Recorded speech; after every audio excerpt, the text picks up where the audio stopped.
आप सभी ज्योतिष प्रेमियों को मेरा प्रणाम। मैं आचार्य शिवम नौटियाल आपका आत्मीय मार्गदर्शक पीजे के एस्ट्रो में स्वागत करता हूं। आज हम एक ऐसे विषय पर चर्चा करेंगे जिसे लोग केवल एक भविष्य बताने का माध्यम मानते हैं, परंतु ऐसा नहीं है। यह हमारी आत्मा और इस ब्रह्मांड के बीच के संबंध को दर्शाता है। बृहद जातकम में भी वर्णन आता है, ज्योतिषम चक्षुर्वेदानम, वेदों की ज्योति, वेदों के नेत्र ज्योतिष को कहा गया है। जैसे नेत्र के बिना शरीर अंधा हो जाता है, उसी प्रकार ज्योतिष के बिना धर्म और कर्म विवेकशील नहीं रह पाता है। अब बात करते हैं ज्योतिष क्या है। ज्योतिष दो शब्दों से मिलकर बना है, ज्योति धन ईश। ज्योति कहते हैं प्रकाश को, ईश कहते हैं परमात्मा को। ज्योतिष वह विज्ञान है जो प्रकाश देता है कर्म, भाग्य और जीवन के मार्ग पर। यह केवल ग्रहों और राशियों की गणना नहीं, बल्कि यह हमारे कर्मों की आकाशीय भाषा है।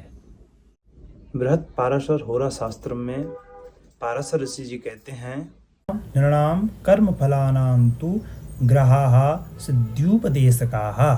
मनुष्यों के कर्म फलों को प्रकट करने वाले संकेत ग्रह होते हैं। अब बात करेंगे ज्योतिष के कुछ अंगों के बारे में। सिद्धांत ज्योतिष, होरा शास्त्रम, प्रश्न ज्योतिष, संहिता, निर्णय ज्योतिष, मुहूर्त शास्त्र इत्यादि। ज्योतिष हमारे जीवन में कैसे सहायक हो सकता है? विवाह, संतान, व्यवसाय, शिक्षा इत्यादि क्षेत्रों के लिए दिशा निर्देशक का कार्य ज्योतिष कर सकता है।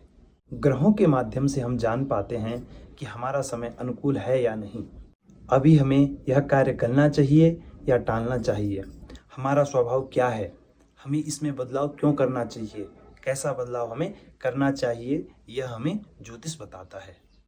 यह सब शास्त्र के प्रमाण और गणना से सिद्ध होता है, अनुमान से नहीं।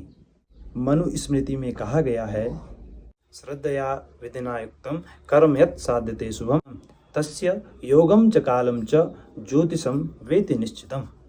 अर्थात कोई भी कार्य, शुभ कार्य हमें कब करना चाहिए, किस मुहूर्त में करना चाहिए, कब हमें उसका अच्छा फल, पूर्ण फल प्राप्त होगा, वह हमें ज्योतिष बताता है। यह प्रश्न कई लोग पूछते हैं, क्या ज्योतिष विज्ञान है? तो मैं उनको उत्तर देना चाहूँगा, जी हाँ, ज्योतिष एक अनुभवजन्य, गणनात्मक और सांख्यिकीय विज्ञान है। यह नक्षत्रों की गति, ग्रहों की स्थिति और जन्म के क्षण की गणना पर आधारित होता है। जैसे कि आजकल विज्ञान भी मानने लगा है कि ग्रहों की स्थिति हमारे शरीर पर, हमारे मस्तिष्क पर, हमारी प्रकृति पर उसका प्रभाव पड़ता है। यही तो है ज्योतिष का मूल सिद्धांत। ज्योतिष का अध्ययन या परामर्श क्यों लेना चाहिए? सबसे पहले ज्योतिष का अध्ययन या परामर्श स्वयं को समझने के लिए करना चाहिए। अपने बच्चों के उज्जवल भविष्य के लिए परामर्श सलाह लेनी चाहिए।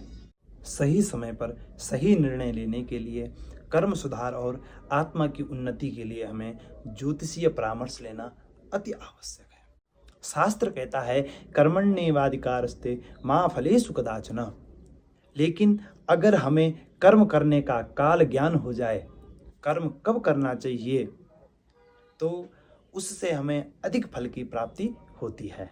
यदि आपको हमारा यह विषय ज्ञानवर्धक लगा हो तो आप पीजे के एस्ट्रो को सब्सक्राइब कीजिए, हमारी वीडियो को लाइक कीजिए, शेयर कीजिए और हमें कमेंट में बताइए कि आप क्या पहले ज्योतिष को एक अंधविश्वास मानते थे या विज्ञान मानते थे, या आप ज्योतिष का अध्ययन करते हैं, या आपको ज्योतिष पर विश्वास है।